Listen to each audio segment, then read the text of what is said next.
that would be persuasive to B2B customers too, to see that direct customers like have such a strong like emotional response to not just the purchases they make, but like what we do as a whole. So I send customers a 10% coupon when they make a nice note. I'm emailing them anyway with a 10% coupon. I could say to them, like, is it okay with you if we use your comment? The fact of the number of fair testimonials that are like, this company is so cool and this is what's cool about them, and et cetera, et cetera.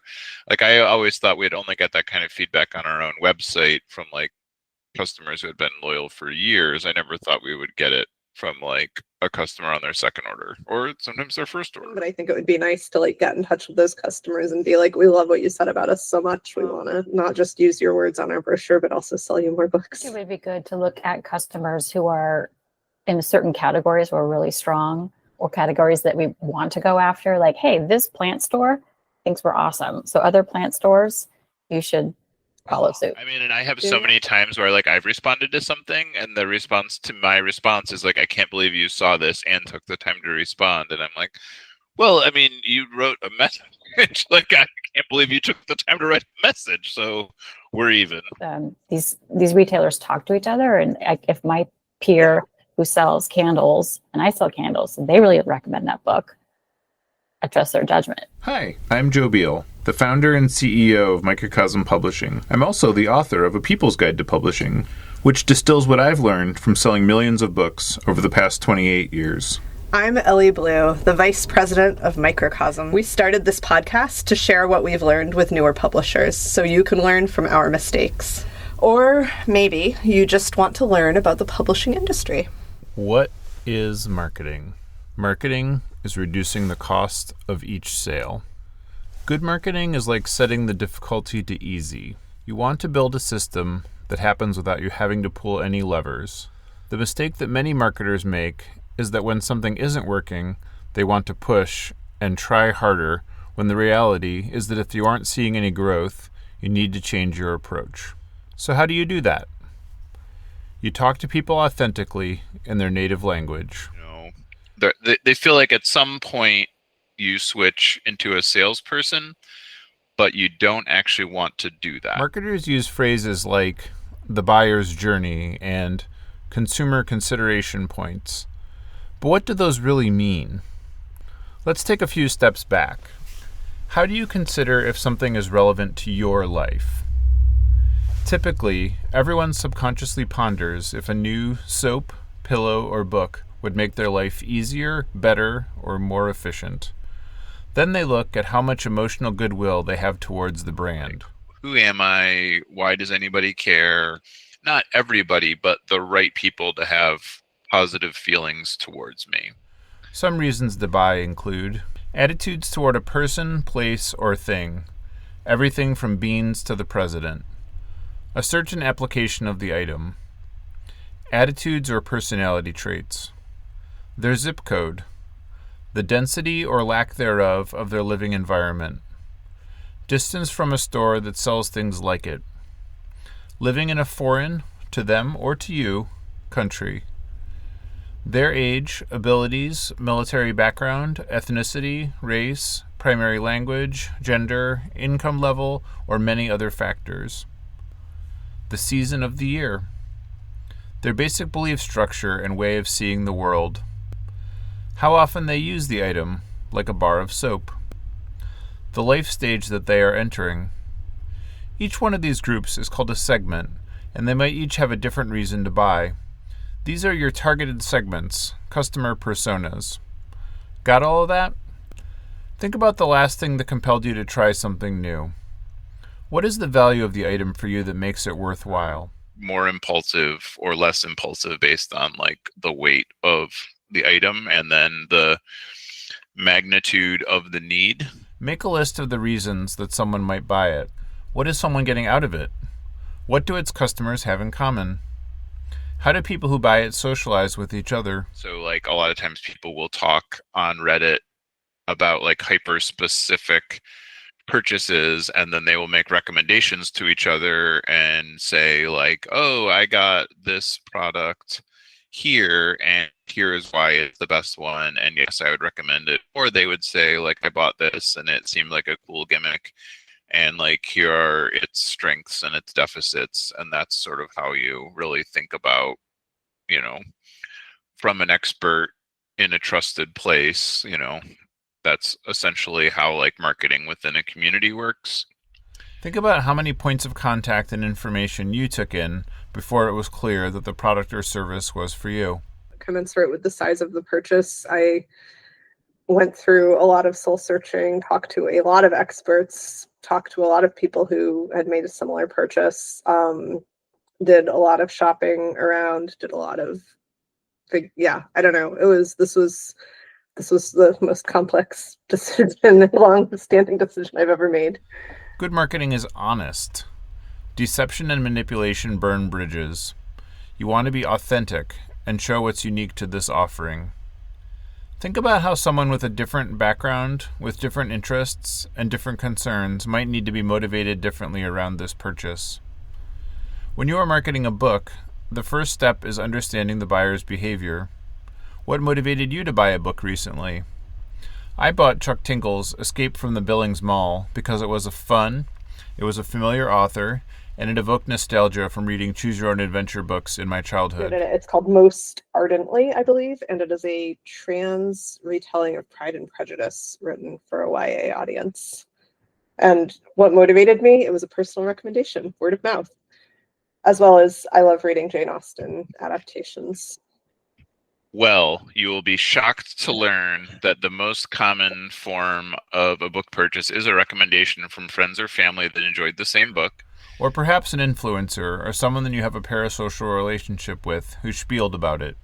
Sometimes you can leverage someone to buy with perks, but usually you have to tell someone the value proposition of the book, the why they care part. Most people that go into the bookstore, they know the name of the book that they're going to buy, and it's going to be a bestseller from a big five house.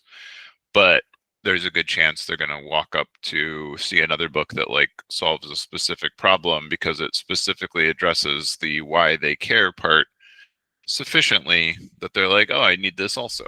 Is your book a great distraction? A fabulous explainer? Doing something that none of the others are? Going to pique an interest or solve a problem? Or a glorious takedown of something that they want to hate? How would you describe your book to people that buy books like yours? Why do they choose your book? What are all the various motivations that lead someone to buy your book?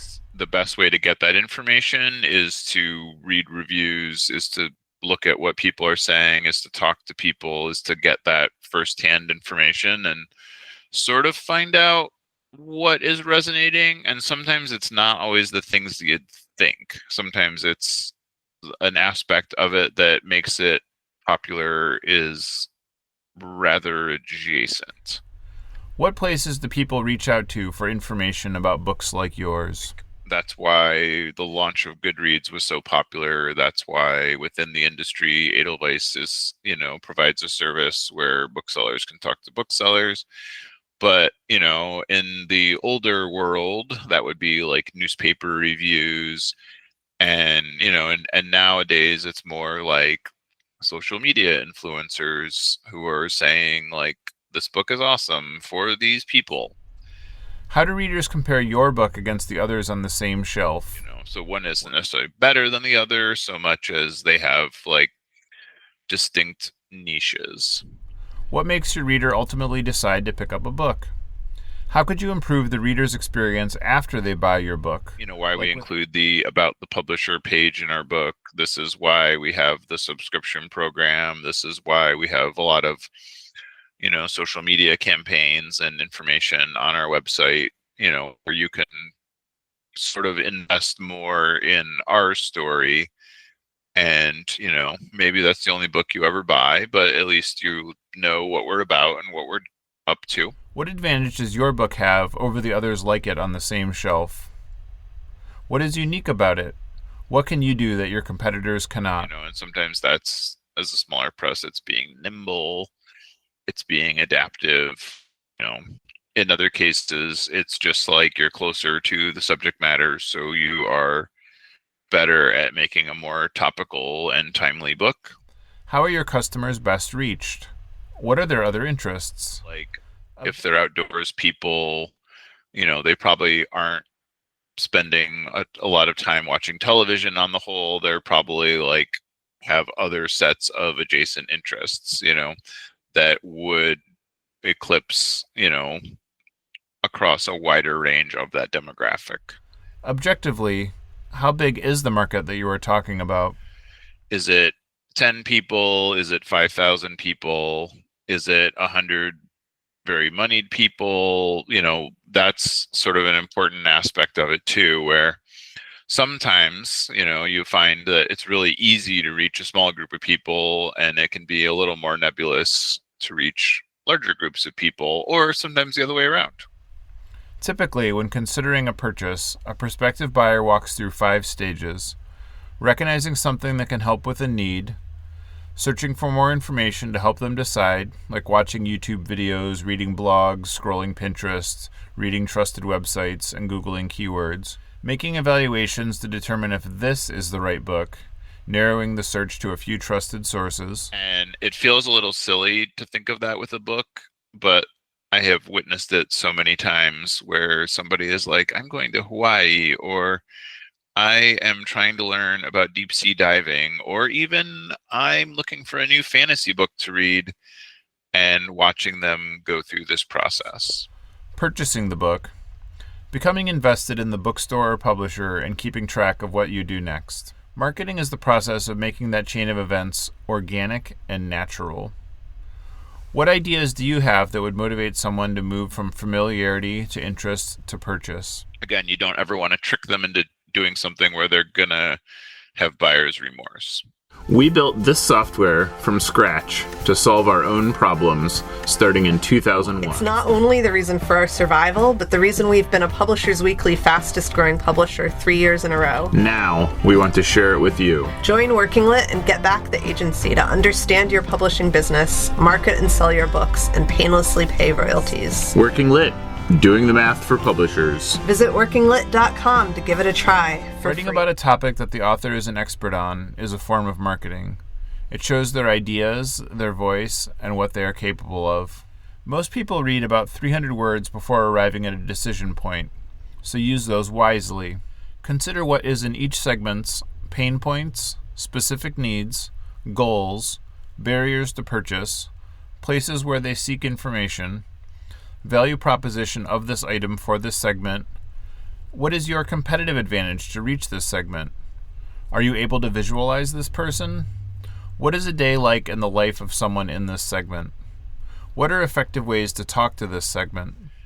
You're looking at what their pain points would be. So it's where are they experiencing problems? Like, you would need to know that before you begin a marketing campaign. You'd want to look at what are their specific needs?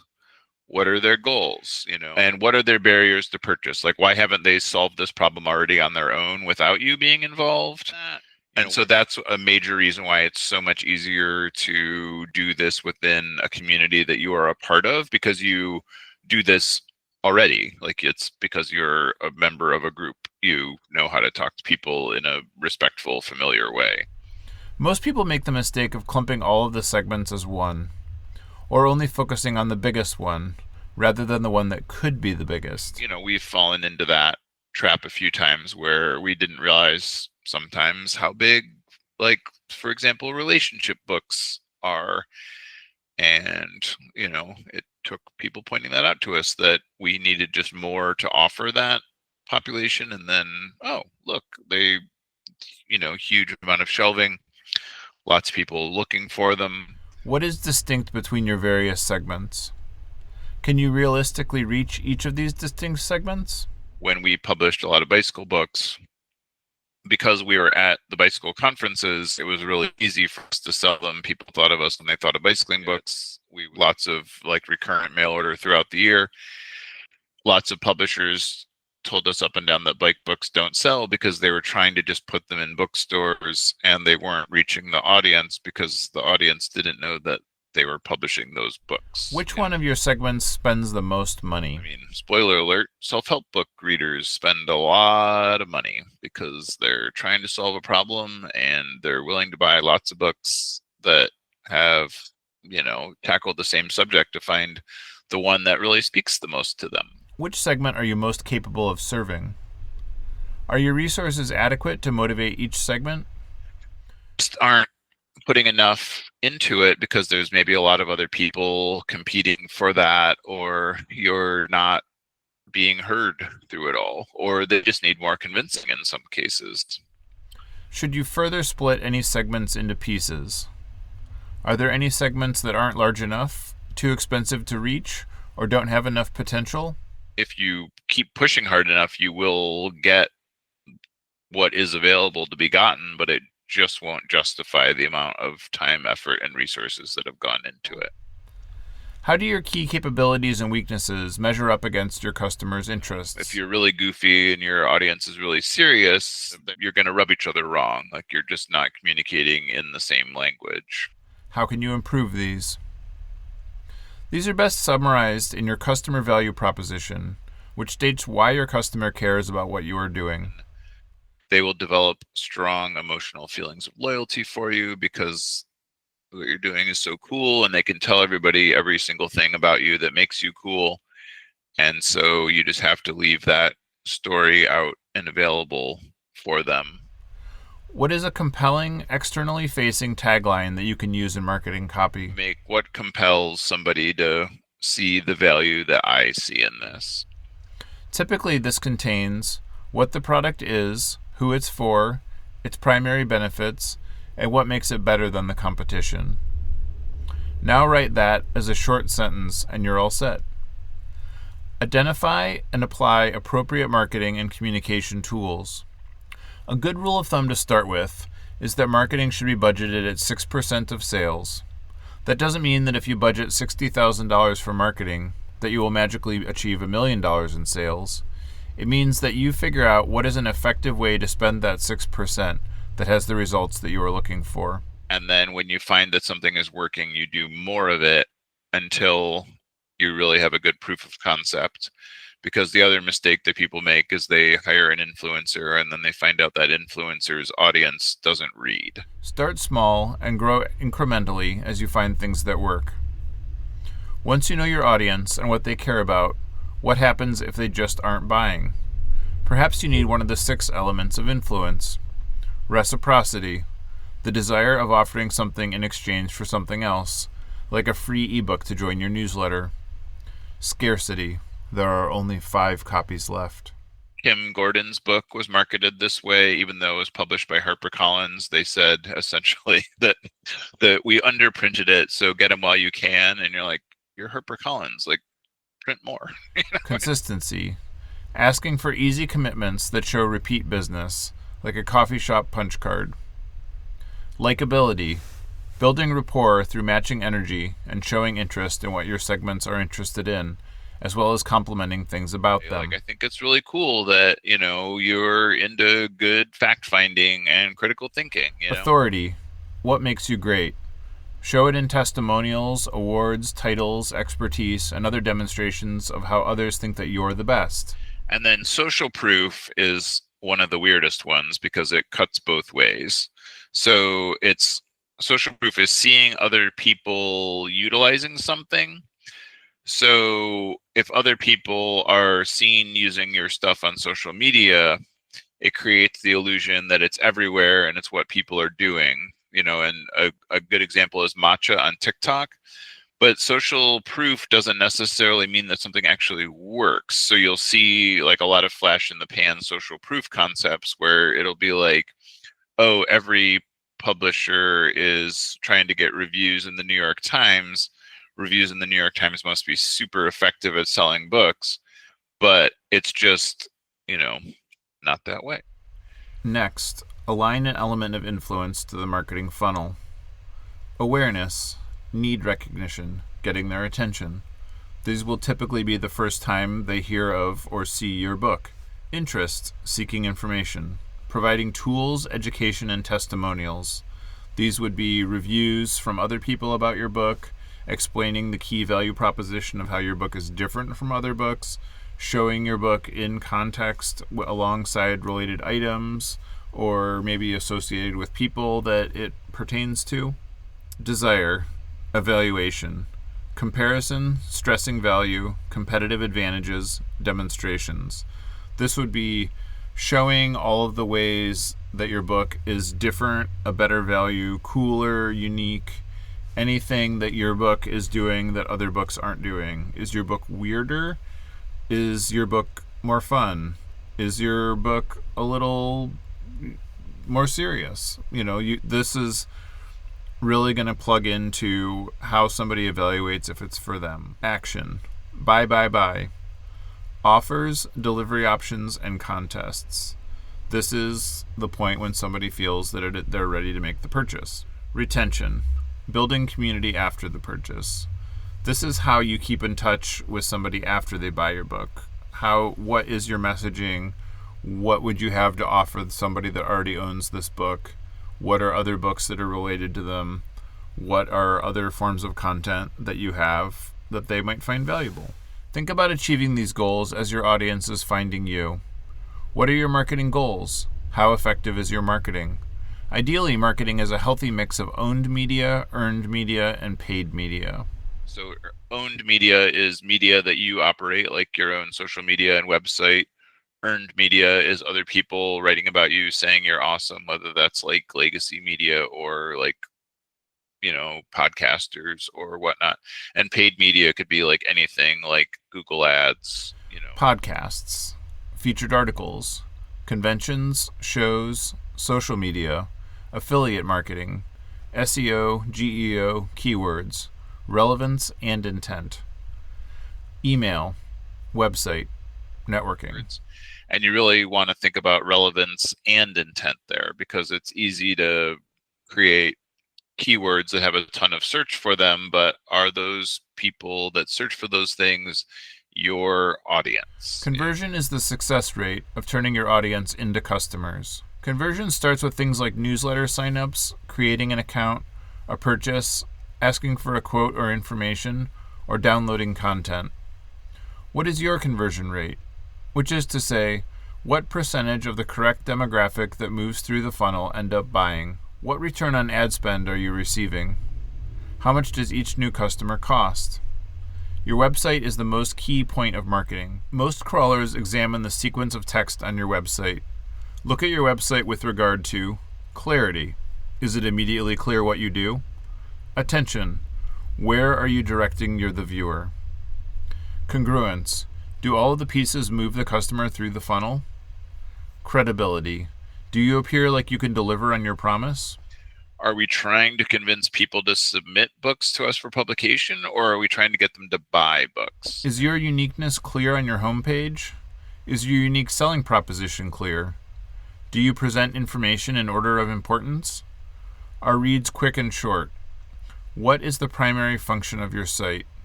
Who is the primary audience of your site? What do you primarily want them to do on your site? Secondarily, does your website immediately convey this desired path? How could your messaging be clearer? Where does your site direct their focus? Are there reasons to believe that you can deliver? Do the words on the page encourage the conversion? How many distractions are present? One trick we added was including an excerpt of each book as a blog post. It helps with SEO. It helps to show what the book actually will read like. It shows the voice. It shows the content.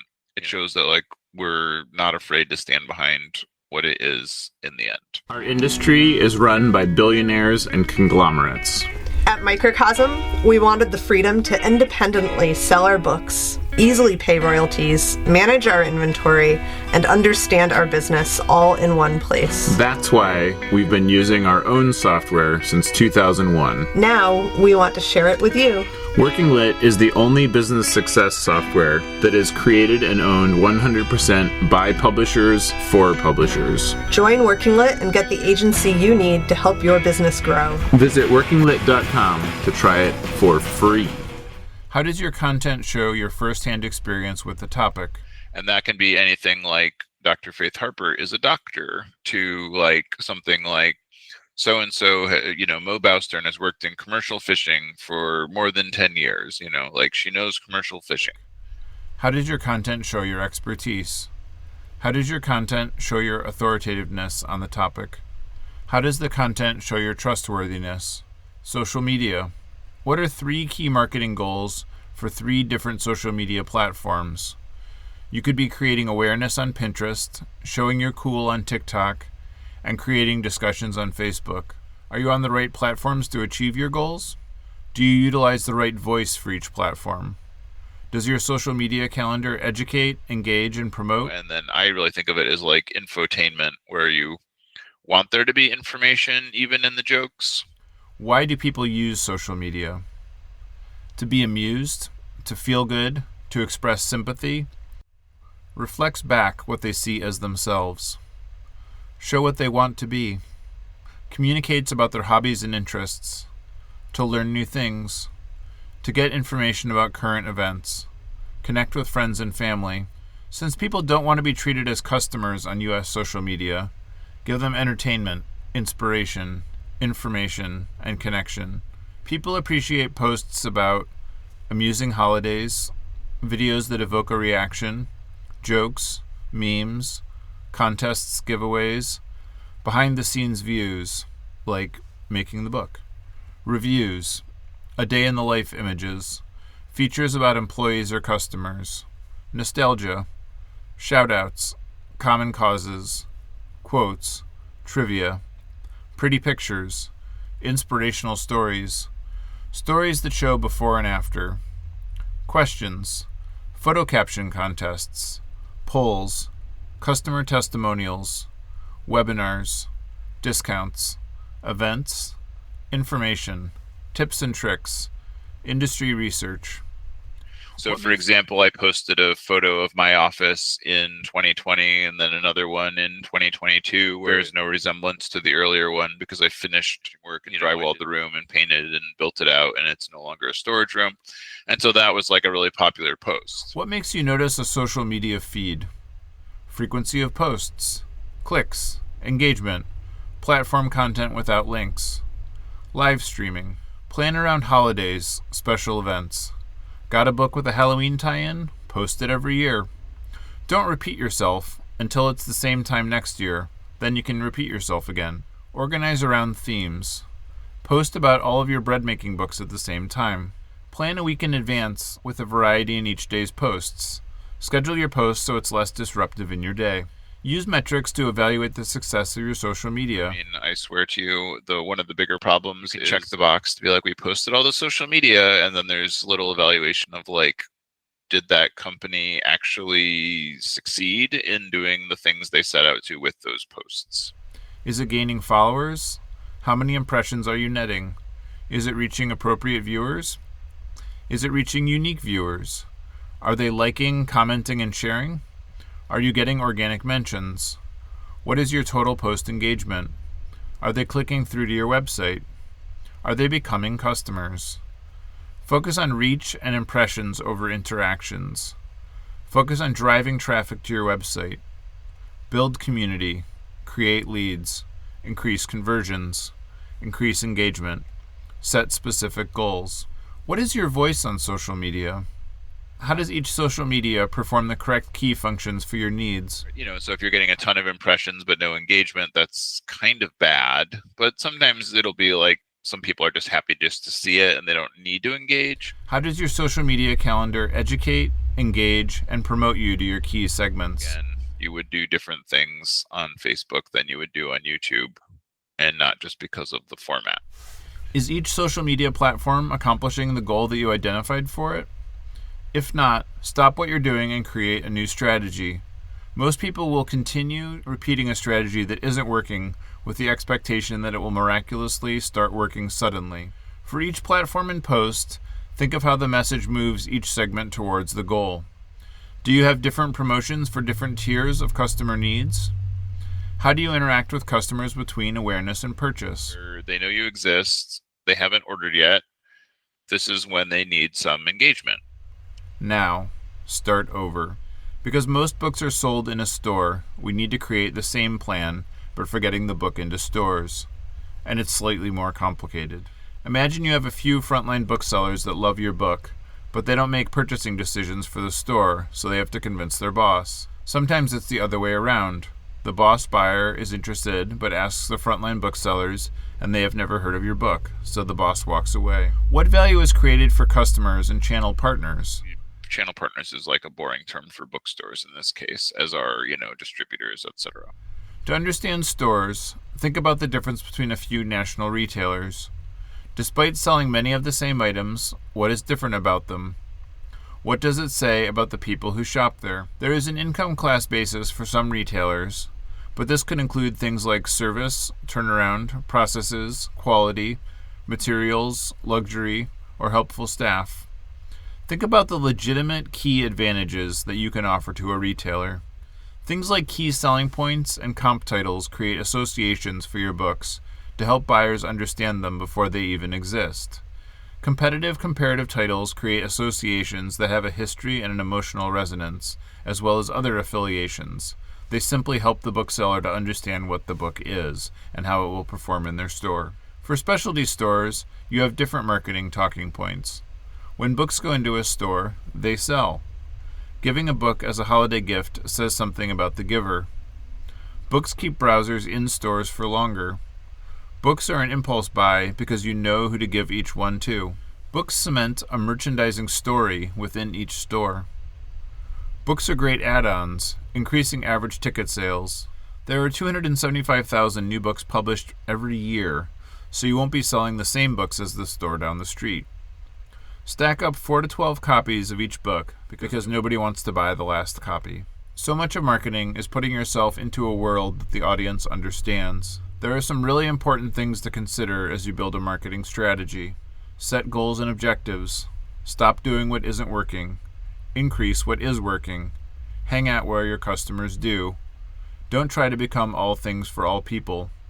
Be a sales driver, not a content creator. That's how you reduce the cost of each sale. Lastly, how can you maintain your competitive advantage as the landscape shifts? Question: why does nobody want to buy the last copy?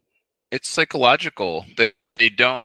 There's something in those kinds of stores. Yeah, impolite. Yes, it's like a weird thing where they feel like I may not need it as much as the next person that comes in, or they feel like they're an imposition.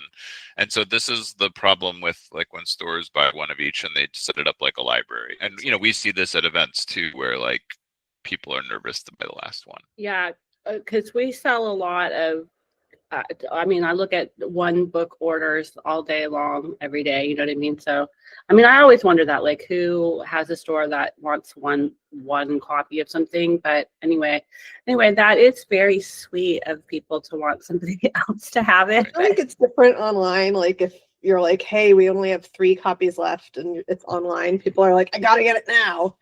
Whereas they walk into a store, it's like walking into someone's house. You don't want to take the last cookie. I feel like we're very good at having like a brand story, and we're very good at having like all that information being findable. And I think we struggle a little bit more in the sales funnel because like we're doing a lot to move people into it, but not as much to move people through it. Finally, overhaul our B2B website. It will make it just technically a lot easier for people to make it through to the purchase stage without confusion. Yeah, making it seem organic and natural, like whether that is how you communicate or just like them being on. And this is something that Nate is very good at, is having it be a logical, clickable flow where you're like, you do this is the result. And, he taught me more about that than probably anybody has about, especially 20 years ago. Figuring out what information they're lacking and then figuring out how to get them that information, I think, is going to be the key there. Honestly, the best thing with that is like hearing from other stores like them that they're like, these books sell really well in my store. Like that's seemingly the most maddening thing about marketing, is that the best marketing is being like, okay, this is the best-selling book in Italy, is like convinces the publishers in Brazil to license the same book. Whereas if you were, selling them that it's the best book on the topic, they don't care. They want to know it's popular, or it's like, well, that's the like social proof problem, or the, like the credibility problem of like, those things have undue weight. I like that idea. If we could get like one of our best customers from sort of every one of our core types of accounts to give us a little testimonial for the website and brochure, I feel like, would you be able to work with that, Leslie? I was just thinking that it would be great to get some testimonials. We get a lot on Fair anyway. So why not incorporate testimonials from our customers saying this is super awesome. This is the best thing since sliced bread. That we started at the very end of last year doing sort of quarterly care packages to frontline booksellers as a replacement for our previous event marketing strategy for trade bookstores. And we kind of fell off doing that because things were so dismal at the beginning of the year and we were having major overhauls and everything. But I think this could be a kind of a cool avenue to start that up, is like if we can identify any of these segments that aren't bookstores, also that are in community with each other and do talk to each other. Thanks for joining us once again. Please send your questions to podcast@microcosmpublishing.com so we can answer them on future episodes. And please give us 5 stars on iTunes and everywhere else that podcasts are reviewed. You can find us on the internet at microcosm.pub. On Twitter at Microcosm. On Facebook at Microcosm Publishing. On Instagram at Microcosm_pub. And here in Portland, Oregon on North Williams Avenue. Thank you so much. Have a wonderful week.